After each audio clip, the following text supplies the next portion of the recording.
Hello there, a very good evening to you indeed, and many thanks for joining us on Rwanda Television News tonight. I hope that you had yourselves a great and productive Thursday. How are you doing, Martina? I'm very good. How are you doing? Very, very great. It's been a while. It has been a while, but we're ready to kick things off this evening. Absolutely. We'll start off, and these are the headlines. President Paul Kagame noted that Rwandans have prioritized unity and self-resilience as fundamental pillars for the country's rebuilding efforts. On Thursday, parliamentarians voted on a series of laws, including one aimed at bolstering the capabilities of the Rwanda Defense Force.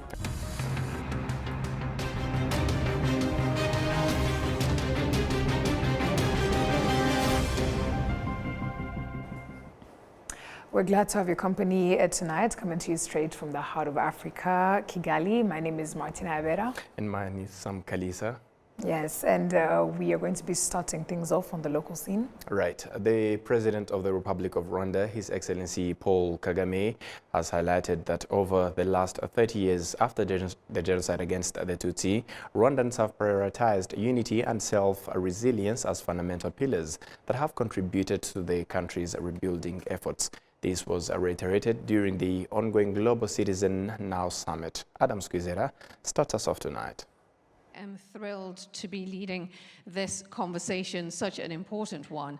Earlier today, President Paul Kagame joined virtually the ongoing Global Citizen Now Summit, where he was interacting in a session moderated by Aisha Sesei, discussing Rwanda's transformation journey in the last 30 years. President Kagame pointed out how Rwandans prioritized unity and self-reliance as the fundamental pillars that contributed to the country's rebuilding efforts. We chose to stay together and put the interests of all Rwandans first. Unity is the best investment we have ever made. We also prioritize building strong institutions that are accountable to our people. For us, self-reliance is central to improving standards of living and delivering quality services for all Rwandans. Self-reliance is also about a general mindset of taking responsibility for our future. No one owes us a living. We have to fight for what is ours and put in the hard work. President Kagame also emphasized that genocide against Tutsi should serve as a profound lesson for the world, ensuring never again should not remain an empty slogan. On the global stage, we are seeing more and more radicalization and extremism. Many times, powerful countries deliberately choose to do nothing. Yet, there is a lot of lecturing about human rights and so many things. What happened to us can happen to anyone else. We shouldn't take for granted our responsibility to ensure never again is not an empty slogan.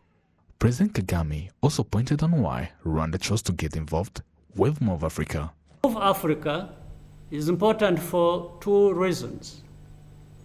For one, it is already building the professional workforce needed to support major concert tours.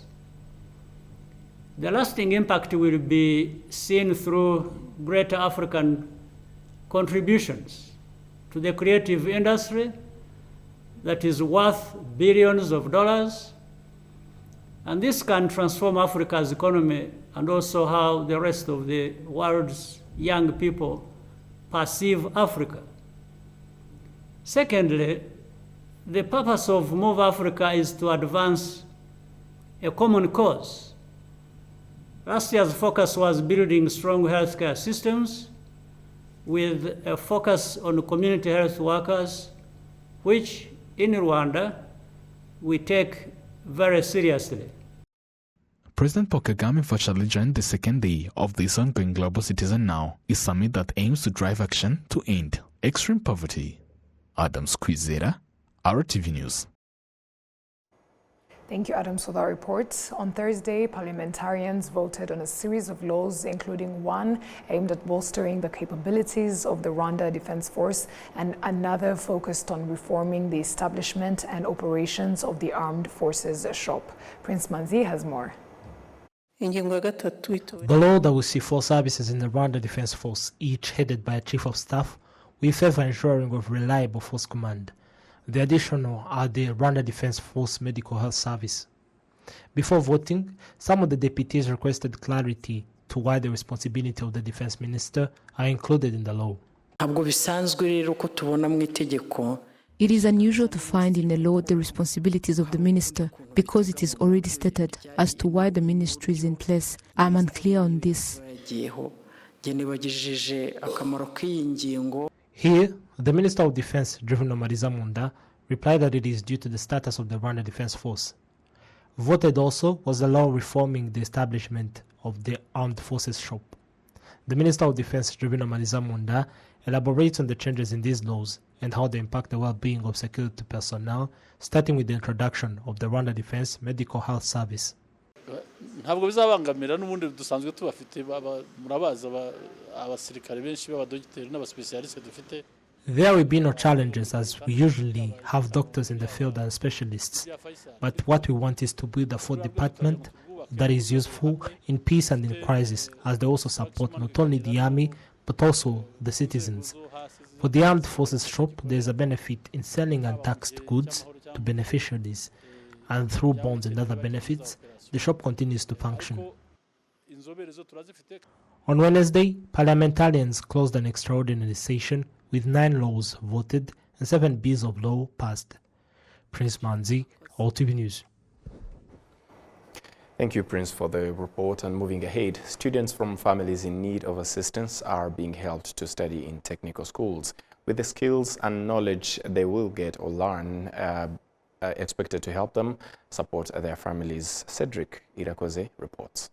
Twambaye inkweto ziturinda gukomereka ibirenge, twambaye ga ziturinda gukomereka intoki. Benini Mutuyimana says that she grew up with a desire to study technology. She also ended up a secondary school with a high grades and went to study at the Nelson Mandela Technical School in Bugesera district. Technical lessons requires a lot of equipments that are expensive, and it is a challenge from poor families, according to the leaders of school says. Equipments are very expensive, but we thank this foundation because it supports students who are not capable to buy those equipments. This fund aims to help children from poor families to study, and it has reached $4 million.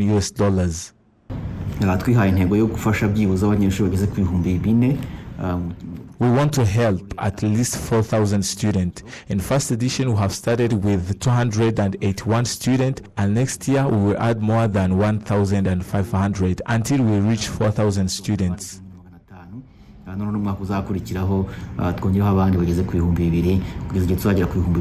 Currently, those studying in technical schools have reached the rate of 43%, as it is shown in 2024 and 2025.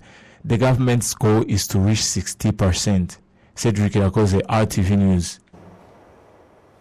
Senators emphasized the necessity for enhanced cooperation across various sectors to ensure the synchronized implementation of joint performance contracts, thus preventing the completion of some contracts before others. This was echoed during discussions led by the Committee on Political Affairs and Governance in collaboration with the National Institute of Statistics and the Rwanda Governance Board, focusing on the fulfillment of performance contract commitments for the development of the population. Olive Nete has the report.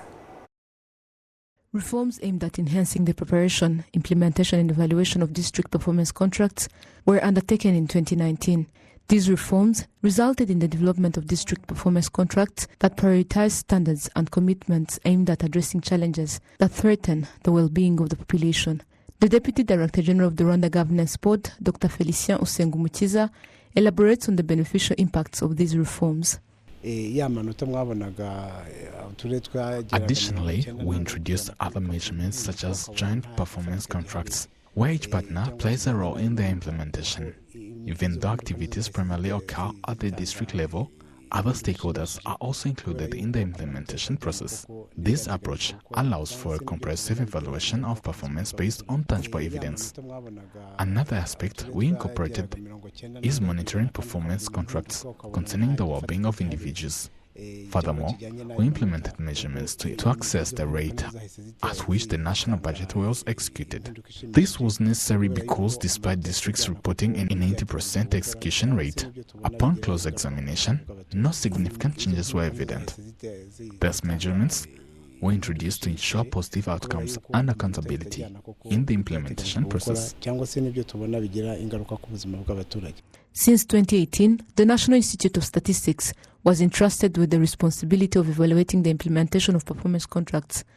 Yusuf Murangwa, the Director General of the National Institute of Statistics of Rwanda, highlights persistent delays among certain institutions in fulfilling these agreements. haraho mu byukuri tubona ko imitegurire y'imihigo ibitagenze neza. In some sectors, poor planning is evident, leading to delays in initiating activities that were scheduled to commence at the beginning of the year.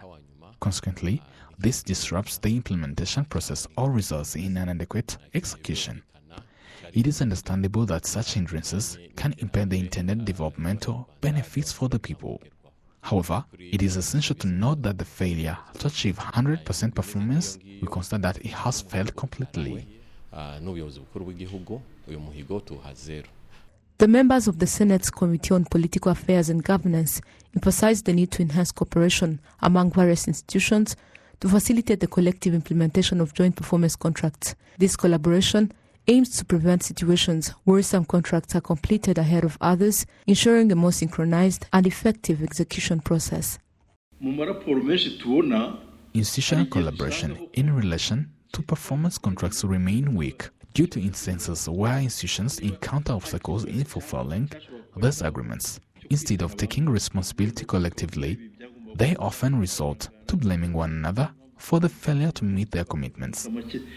The committee's report indicates a low level of implementation of performance contracts, particularly those aimed at addressing issues affecting the well-being of citizens and the government's role in enhancing people's lives. In 2022, the city of Kigali achieved a 60.2% fulfillment rate for performance contracts, showing a slight decrease from 66.9% in 2020. Similarly, districts collectively achieved an average fulfillment rate of 66.9% in 2022, which marks a modest increase from 65.3% in 2020. Olive Nete, RTV News. In a two-day retreat that brought together senior officials in the government and its development partners, the partners committed to continue supporting the government in its 5-year plan to develop the economy and improve the quality of life of its citizens. In this retreat, government partners expressed their satisfaction with Rwanda's efforts in achieving the goals it had set for the 7-year plan for the government. The economy and well-being of the people have improved as seen in some examples, including the development of infrastructure, agriculture, education, healthcare, and others. The UN resident coordinator in Rwanda, Ozonia Ojielo, emphasized that even in the next 5-year plan, they are ready to work with the government of Rwanda. Government is in front, then we are behind. We are behind, so when they look at what is available in Rwanda, but what else they need, and they turn behind, they see the UN, they see development partners, they are excited that they have quality partners, responsible partners who want to walk that journey. And then we engage in discussions with government about the issues that need to be addressed, the priorities that government has identified, and how we will work together to realize those priorities. The government's 7-year plan from 2017 to 2024 is coming to an end. It is a program that includes the important activities that the President of the Republic of Rwanda promised Rwandans and which was aimed at achieving sustainable development accessible to everyone through the cooperation of various institutions. The Minister of Finance and Economic Planning, Dr. Uziel Ndagijimana, appreciates the role of the government partners who have made this program possible and have agreed to continue to support it for the next 5 years.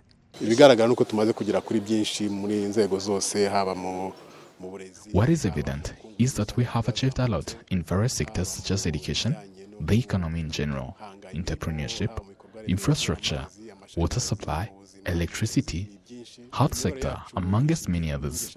Our leadership is based on 3 aspects that will continue to be practiced in the near future as well. These are increasing economic development, sustainable development, and welfare of the citizens, and continuing to take strides towards better leadership. At the end of this year, 2024, the report of the achievements of NST1 will be published. Those gathered in this retreat hope that in NST2, which will start in the near future, efforts will be made to improve the performance and cooperation of institutions and to further develop the lives and economy of Rwandans. The Organization of the Southern Cooperation, OSC, is one of the partners of the INGSA 24 conference currently underway at the Kigali Convention Center. OSC is an intergovernmental organization that is promoting a new third way of developing countries in the global south. Earlier, RBA spoke to the organization's Secretary General, H.E. Sheikh Mansour bin Musalam. He started by commenting on the importance of research and knowledge transfer for developing countries. What ultimately we all recognize is the crucial importance of knowledge. Right? Now, of course, this might seem as stating a platitude of sorts. Knowledge, of course, is important. Right? But in our countries of the South, we are also aware, because of various historical trajectories, including the legacy of colonialism and the paradigms that have dominated the development discourse, that there are entire areas of knowledge within our countries, within our societies, that have been historically marginalized, excluded from the discourse of development. And therefore bridging knowledge gaps, really, in our countries means equally, of course, democratizing access to international knowledge, that is academic knowledge, but also renewing dialogue, re-legitimizing and giving value to our endogenous knowledge, our ancestral knowledge, without exoticizing it, but recognizing that in the encounter of academic knowledge and the knowledge of our peoples, there is fertile ground for a new way of development, one that truly reflects the diversity of our societies, but also the priorities of our peoples. For the Global South, is this where to start? Well, I think that is actually quite a difficult question to answer, because I think that we must not adopt, as countries of the South, a sequentialist or a gradual step-by-step approach to development, but rather adopt a more complex approach to development by recognizing that we must undertake efforts in various areas. Knowledge is a crucial part. Democratizing knowledge, reinforcing our research capacities as countries of the South is crucial. But also, we cannot speak of development possibly without addressing the issue of technology transfers and developing our own technologies as societies. We cannot speak of development as countries of the South if we do not create the necessary multilateral instruments and platforms, such as the Organization of Southern Cooperation, to facilitate South-South cooperation and common positions as well when it comes to international matters. And finally, just as an example, but I mention examples that fall right into the mandate of the Organization of Southern Cooperation, that we cannot also speak of development, democratizing knowledge, reinforcing our research capacities, developing technologies, and building sustainable but also shared prosperity for our peoples, if we do not also address the, if you'll allow me to use an overused image, the elephant in the room, and that is finance. We cannot possibly address our development needs if we do not address the issue of sovereign debt, as well as, and that is crucial, the new financing for development needs that we have. You mentioned some of the tools that need to be used and prioritized by the Global South countries. And you bring me to my next question. What are some of the objectives of the Organization of the Southern Cooperation? Well, thank you for that. The Organization of Southern Cooperation has a very broad mandate as set out by our member states, who are, as you rightfully pointed out in your very kind introduction, from Latin America and the Caribbean, Africa, the Arab world, and Asia Pacific. And of course, this very broad mandate centers on what we consider to be 4 core mandates, or 4 core areas of action. These are accompanying our member states in building balanced and inclusive education systems, transforming our education systems so that they're not only more responsive to the developments in the world and the new needs of the world in which we have entered in the 21st century, but also better reflect our national priorities, our local realities, and our individual aspirations.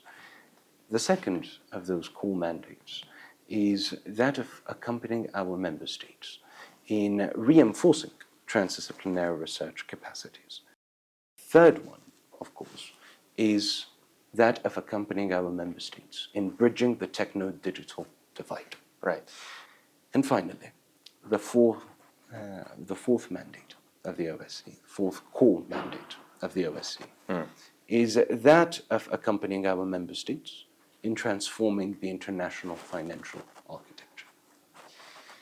And that is because our member states, our founding states, in our founding summit in January 2020, at a time when COVID-19 was only a whisper, had the visionary quality of recognizing that we can speak of transforming education, we can speak of building up our research capacities, we can speak of developing our own technologies.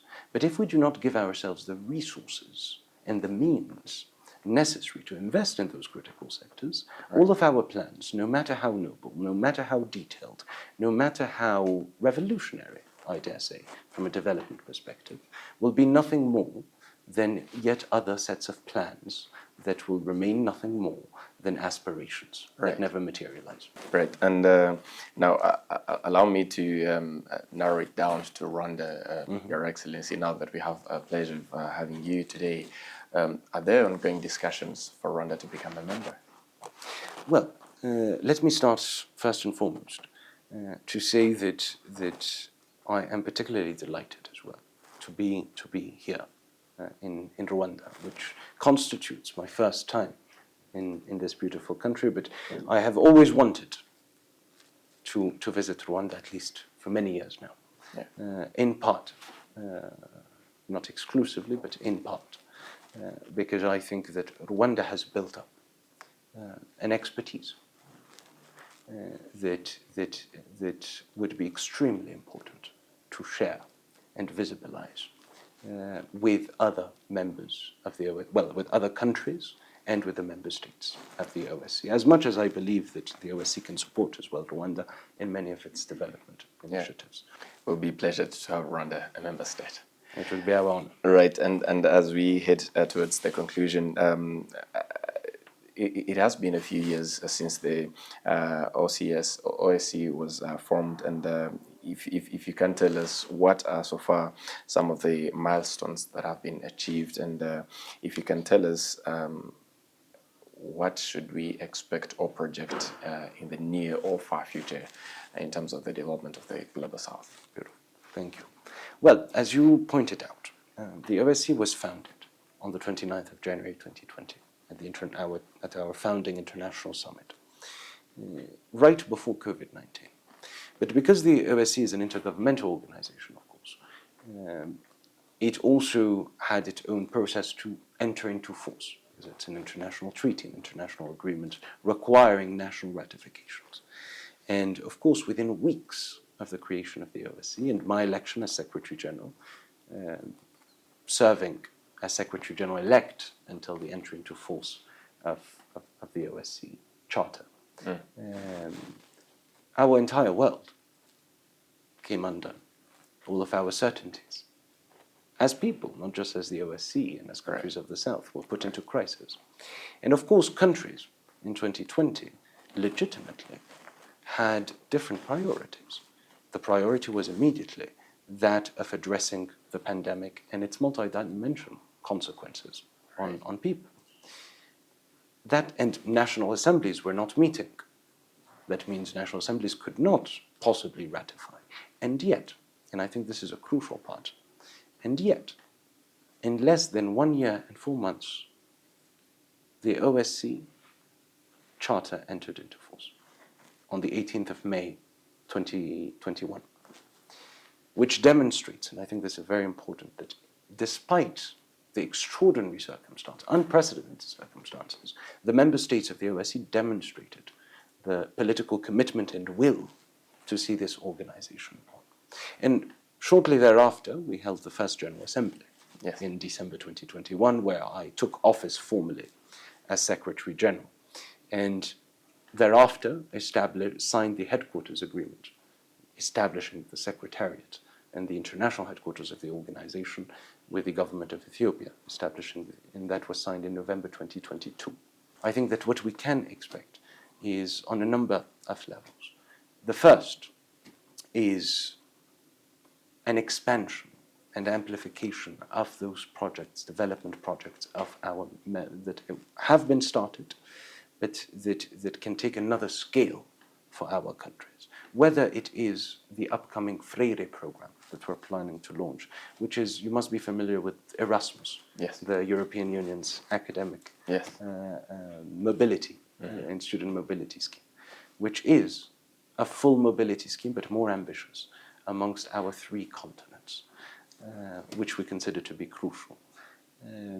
You will be seeing, of course, hopefully, some very concrete steps taken in terms of debt for our countries, in terms of securing new finance. You will see the establishment as well of more of those regional centers for research within our countries, the regional incubators for technology, and so on and so forth. But I don't want us to be lost in detail with the project.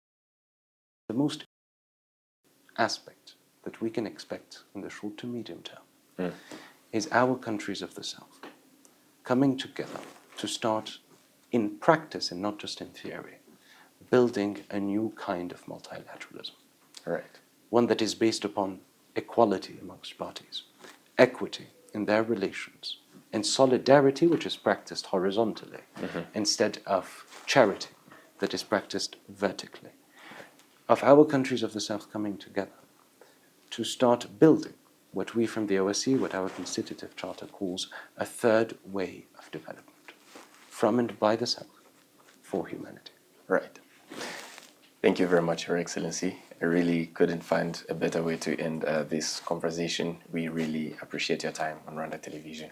Thank you for giving me this opportunity and for your patience with my long answers. No problem. We really look forward to more from the OSCE. Thank you. Thank you very much. The visa-free policy has served as a significant draw for both tourists and investors to Rwanda, establishing the nation as a appealing destination for both leisure and business activities. This can be attributed to Rwanda's implementation of the visa-free policy for member countries of the African Union, the Commonwealth and the Francophonie. We do have the details with Charlene Foraha. After Rwanda adopted the new visa policy, Blen and Selam initially came for a simple visit in the country. 2 years later, impressed by their positive experiences in Kigali, they decided to settle in the country and establish their own business. Most people ask us, the first question is like, oh, how's the visa process? The visa process, there is no such thing process. For Africans, and like being like this, getting this chance makes it easier for anyone, you know? You decide and come. You just don't have to stress about the, traveling is stressful stuff. Especially like the process of opening business, it was very easy. And we are really amazed, even in our country, to open a business. It was not easy for us. But here, even being foreigners and opening a business took 6 hours just to get the license. So I would say it was pretty easy. Actually have a lot of people calling us and asking about Rwanda because like, oh, is it easy to open a business and everything? So yeah, I would advise people actually like, if you are like thinking to come to Rwanda, it's very easy. And yeah, just come and check it out. I know people, once they come to Rwanda, there's no going back. Yeah, and like when I came here, I guess it's like love in first sight. I fell in love with the country, with the people, and The security, I can't stop talking about this. I keep saying it's the safest country, African country. Like when you actually like live in Kigali, you actually can feel it. Like everybody can say that. Like so, it's so safe. It's like we feel like secure. Even if like walking at night, we feel like secure. As a woman, it's kind of hard like walking at night and everything. But Kigali makes it easy. Yeah. The director of Africa Global Cooperation Program, Shaka Michael, said that by simplifying travel procedures, the country has witnessed a surge in tourism revenue, stimulating economic growth and creating job opportunities in the country. The benefit is not about to promote the economy, but also the diplomacy of the country. If you say that coming to my country, it's visa-free, it makes everyone to feel comfortable and fly so that they can come to the country. Let me talk about the service. When you talk about the Visit Rwanda, now the service industries, they are contributing a lot of money in terms of economy. I won't go in numbers, but what I know, in service there is a huge potential. That, you know why? Because people are flying every day coming to the country. One, maybe they are coming to invest, that's one. Two, some politicians, they also come to look for the opportunities, and also the diplomatic missions, you know, they always establish, you know. Secondly, even the civil society sometimes they fly also coming and see what is the opportunity in terms of the civil society to support the citizen. And these people go to the grassroots, they just go to the village, they go to Murenje and the district level. So this makes everything to be suitable. But when we don't have this chance of having visa free, so we cannot benefit those opportunities around, you know, around in this country or maybe at the continent or worldwide. So I want to take this opportunity to thank the President Paul Kagame. This new visa policy has been implemented in Rwanda since 2020. By facilitating travel, Rwanda advocates for the vision of a borderless Africa where people can move freely and connect with each other's cultures, economies, and aspirations.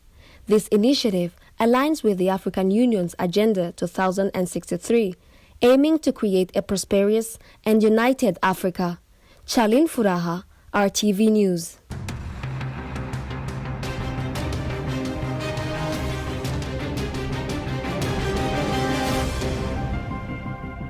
And that's all from us here at RBA's Rwanda Television News. On behalf of the entire news production as well as the technical team, many thanks for being with us. My name is Sam Kalisa. And mine, Martina Herrera. And we'll say up until next time, stay safe and have a great evening.